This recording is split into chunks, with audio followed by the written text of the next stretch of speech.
Alright, Shalom, Shalom. First thing I'm going to do is give all praise and honor and glory to Yahweh Shema Shai, Ba'ashem Rakakwadash. Double honor to the apostle and elders of Great Millstone. And salutation, brothers, pushing this word, we choose to say it with charity. So, what I want to go on through real quick is what keeps me motivated, what keeps me fighting. You know, what keeps me fighting, what keeps me motivated. Been in the faith for a while. I wouldn't even say a while. I've been in faith for about 12, 13 years. You know, you have ups and you have downs. And when you get low, when I get low in the spirit, you know, the Lord has revealed to me a lot of things. I've seen a lot of visions. You know, I've seen a lot of things. When I first came into the truth, I asked to see a lot, and He showed me a lot. You know, so one of the things that, one of the dreams that I always think about that keeps me motivated, one of the visions I had, is when I seen the kingdom, and basically He told me how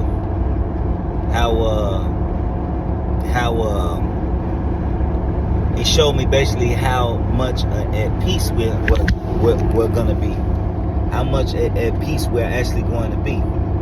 You know, it started off, I was in hell, and I used to have this recurring dream as a kid, but I couldn't get out the jail cell. It what people would call hell, you know. But of course I was just locked up. My mind was locked up. You know, it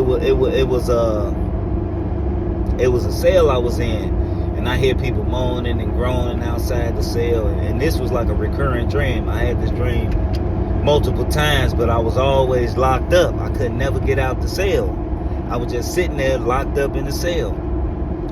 So when I came into the truth, I had the dream again, and the door opened. But this time the door opened. So I'm walking, I go out, and I look down. As far as I can see, it's a bottomless pit. It's like a bottomless pit. And I hear people, help me, let me out. You know, some people ain't even, you know, they ain't even looking, you know what I mean? So it's this little road to get to the other side, and I'm seeing like it's a path, you know, you gotta walk on. But it's a real thin, narrow, where, I mean, if you fuck around and slip one time, it's over with. You know, so I'm going through all these things, and I'm going through all this, and wacky bam. And then I get to this wall, and it's big. It was a Jake, and he had a helmet on, and on his helmet was horns, and the horns was like, the helmets came down and came up, and he was big. I don't mean he wasn't big like as in tall. He was tall, but he was fucking big. He was big. You know what I mean? You know, I'm what, 5'10", 5'11", you know, 5'10", and when I was looking up at him, he had to been like 8 feet, but he was big. You know, he wasn't like no scrawny motherfucker. He was huge. You know, picture Broly. He was like a Broly, but a Jake. You know what I mean? And he had this helmet on that went over his head. He was like, "Welcome to hell." And I'm like, and I tell him, I say, "Man, this ain't according to the scriptures." He say, "What do you mean? You're here? You talk about it ain't according to the scriptures, but you're here."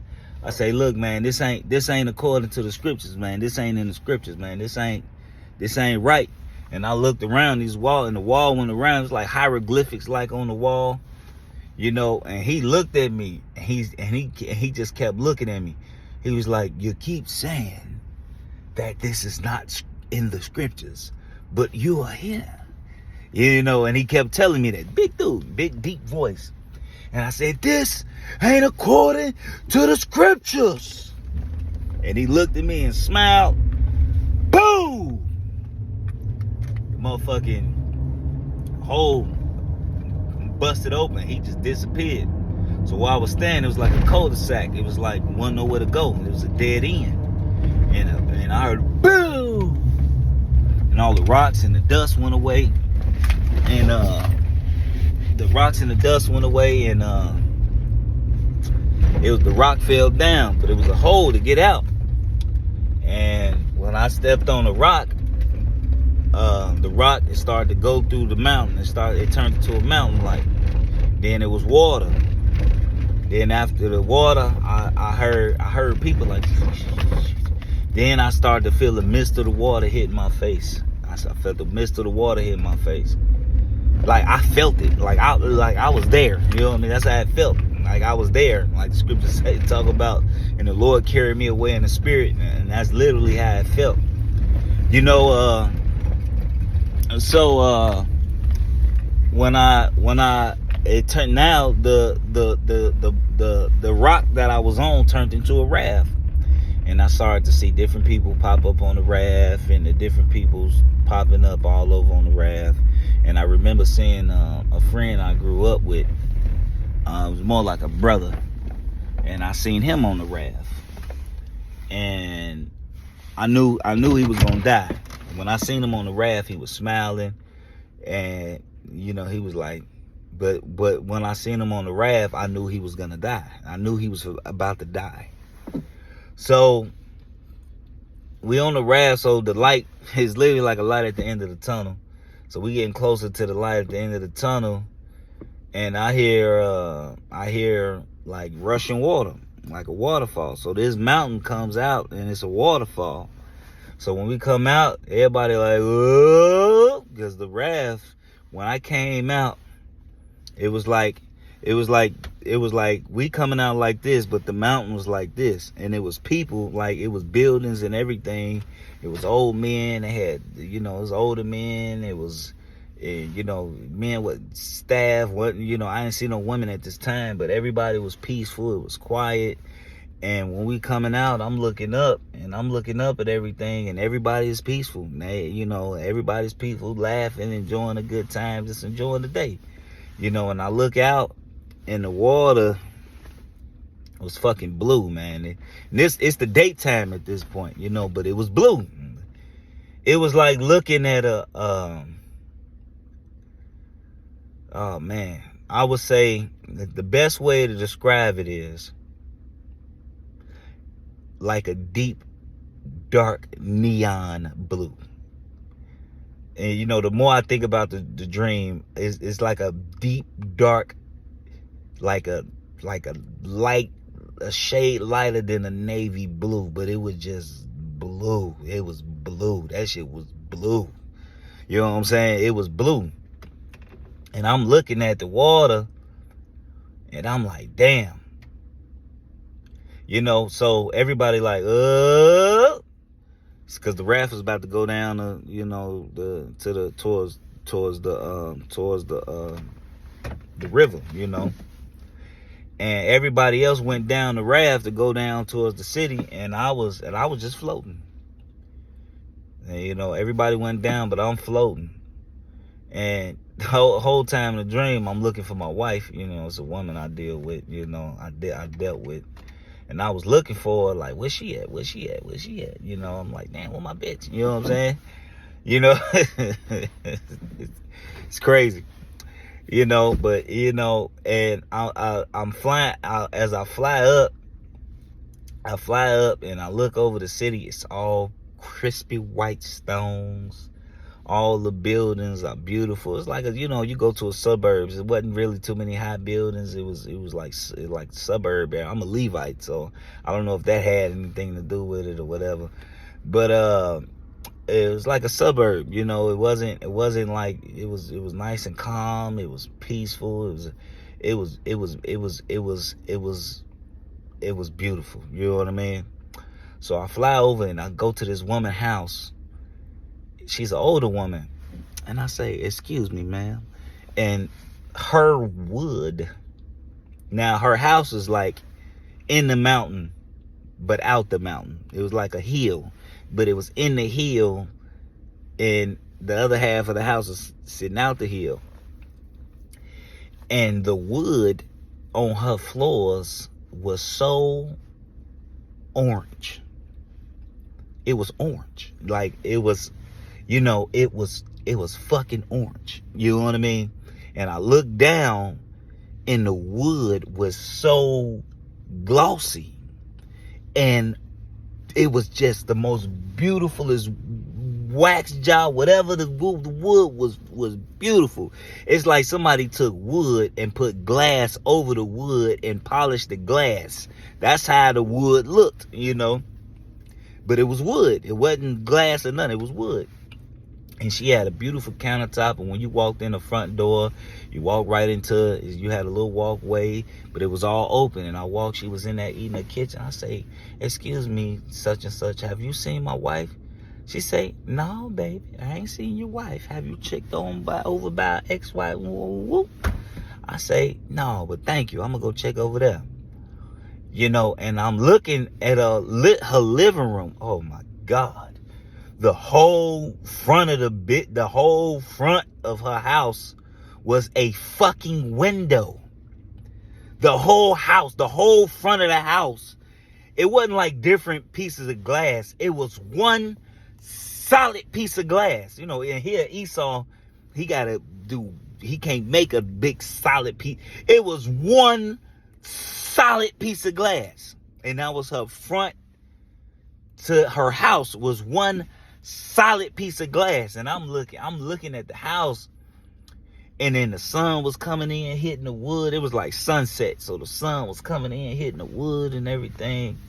So I go out, and I'm flying over the city, and I'm flying, and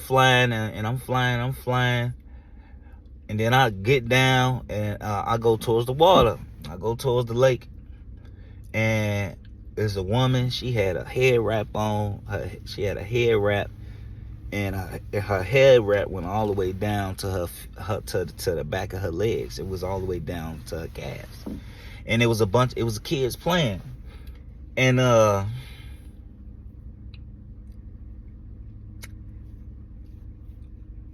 get emotional talk about this dream, because this vision that the Lord showed me, because this is one of the main dreams that keep me going, you know. And when I woke up, you know, every time I think about it, I cry, because, you know, you can feel the love, you know what I mean? Like, you can feel the love, you know. The kids, they was in order. She said, come on, kids, let's go. And the kids, she said, it's time to go, let's go. And the kids went, they left. Nobody argued. Nobody argued. The kids and said, oh, Mom, we want to stay. They was playing, but in the midst of playing, they was playing, running towards home. You know, it wasn't a back talk. It wasn't a nothing. It was just immediate. Okay. It wasn't even an okay. They just did it. They just did what the mom told her. She said, okay, it's time to go. Let's go. And they was playing, and she didn't even look at me. She didn't look at, and I'm looking because I'm marveling at it. I marveled at it. You know, because I got kids, you know, even my kids, they just so hard-headed sometimes. And, you know, they were so obedient, you know. And she was covered. You couldn't see nothing, man. She just had her little shoulders out. You know, the dress covered everything, like from her collarbone. And she had this white and like purple mix, you know what I'm saying? It was raw, man. It was beautiful. So I marvel, and when they left, I'm just sitting there in disbelief, like, damn, did I just see this? You know what I'm saying? So, and let me really explain to you, I'm there, you know, I'm there. I was there, you know, like the apostles say a lot of time, like, y'all don't really understand what y'all into, man, because I really felt like I was there. It's like I was there. It's like I went to sleep and woke up somewhere else. That's how it is, you know. And I jumped like the Hulk. If anybody know the Hulk, I jumped, boom, boom, boom. And I jumped the last time, and I'm just looking, but the whole time I could feel this energy like pulsating from my calves. It's like a bursting, like, but a lot of little it's like a pulsating coming from my calves. and I'm just like but ain't no like nothing coming out. It's just I can feel like this pulsation coming from my calves, and I'm floating and whatever, and I'm flying over, and I see Ishmael, and I knew it was Ishmael because I look at them and they waving red and black flags. They waving red and black flags. They was real big flags, and they was waving them. You know, praise be to the gods, basically. You know, and they was waving it as I flew over. You know, as I flew over Ishmael, they was honoring me while I was flying over him. You know what I mean? When I flew past Ishmael, they was giving me respect and honor when I flew over him. You know, and I see this waterfall, and I ain't even paying no attention. I just look down because I'm literally flying looking for my woman, and and I look down at Ishmael, and I looked at it. I looked down, like I'm flying over, and I'm looking at him, and I'm flying this way, but I'm looking like this at him, and then I just turn around and just keep doing what I'm doing. It was like, all right, y'all doing what y'all supposed to do. Let me keep doing what I was doing. So I see this waterfall, and I look at the waterfall. I said, man, let me go over here. It was this man. This was clearly an angel.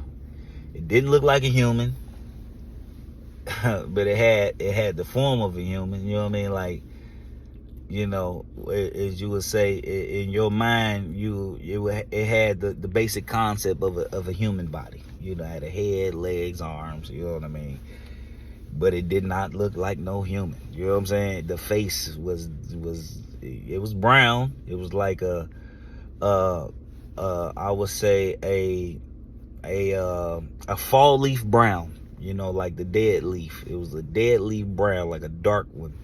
You know, and I looked at, he had on all black, and he ain't have a hood on, but he had like a hood on his garment he was wearing, but it was black. Like when I say he had a black, it was black. It wasn't no lint or nothing on his shit. But he had on all black, and he was standing at guard. I say, that must be Yahweh Shai. Let me go talk to Yahweh Shai. Let me go ask Yahweh Shai. So I fly down, and I walk up, and it's a waterfall. It's Yahweh Shai and somebody else standing next to him. So Yahweh Shai standing at this waterfall, and he having this conversation with somebody. I don't know who he was talking to. And he just standing. It's like he was just admiring, you know, he was just chilling. You know, he was having a conversation about waterfall. You know what I'm saying? And I walk up to the angel that was guarding the Lord, you know. And I said, excuse me, sir, is that Yahweh Shai? He said, he didn't talk. He said, I said, that's Yahweh Shai? He said, I said, you mind if I talk to him? And he did his hand like, and he stepped out the way. And he like bowed his head and moved out the way so I can get to him. And I walked up to Yahweh Shai. I said, excuse me, Yahweh Shai. I said, have you seen my wife? At all things I can ask, right? I had this dream when I first came in the truth. I was head sprung over this woman, man, which it ain't like that no more. You know, still love her, but it ain't like that no more. You know what I'm saying? And when I walked there, you know how somebody be like, nigga, did you just ask me that? You know, so he turned around, he like got his head like, you know, he was like, nigga. He was like his head went like this, but he had on purple and blue, and it was like marble, like, you know. And he had, I don't know if anybody familiar with Dragon Ball Z, he had like a crown on, and it had two things on it. It resembled what Cell, you know, how Cell head was, if anybody watched Dragon Ball Z, but it was a crown, you know, and his crown matched his fit, you know what I mean? Like everything, he had a garment all the way down to his foot, And he got to turn around and talk to me. And when it got to the side of his face, I woke up. But when I woke up, I couldn't stop crying. I cried for like 2 hours. Like, no exaggeration, because in that moment, that I felt the way the kingdom is going to be. It's going to be so much love, so much compassion, so much, amongst our people, that you're going to be able to feel it. You know what I mean? It was like when I forgot a part. Nighttime. All right. Now I came back. It was nighttime. And it was like, you know how you preparing to get a woman and you got the lights dim and, the lights was dim and, against the water, and I heard the water waves, and I'm sitting there flying. I'm like over the city. I'm in the air still, because I just couldn't get enough of flying. You know what I mean? So I'm looking over the city, and it's dark. It's night, and there's lamps in the city, and the lamps lit the roads up just enough to like give it a sense of like a romantic setting. So when you walk through the city, the dim light against the beautiful white stone, beautiful clean white stone, it was a beautiful sight to see. And of course, that's one of the visions and one of the dreams that I just really wanted to share. I may have shared it on another page a while ago, but that's a vision that keeps me going, that keeps me hopeful, because I was actually there. It wasn't like I wasn't there. I was actually there. I was there. You know what I mean? Through the Spirit, I was there. And every time I think about it, I be wanting to cry, because it brings back that feeling that I had when I woke up. So with that, I just hope you brothers and sisters, get encouraged by it. We almost out of here, and there really is a rest. There is a rest coming. So with that, man, I just want to give all praise and honor and glory to Yahweh B'Shem Shai, B'Shem Kakwadash, double honors to the apostle and elders of Great Millstone. Salutations to you brothers pushing this word with you saying charity. Shalom to you few sisters that's being obedient to your husband, trying to serve your husband through the spirit and power of Yahweh B'Shem Shai. So with that, shalom.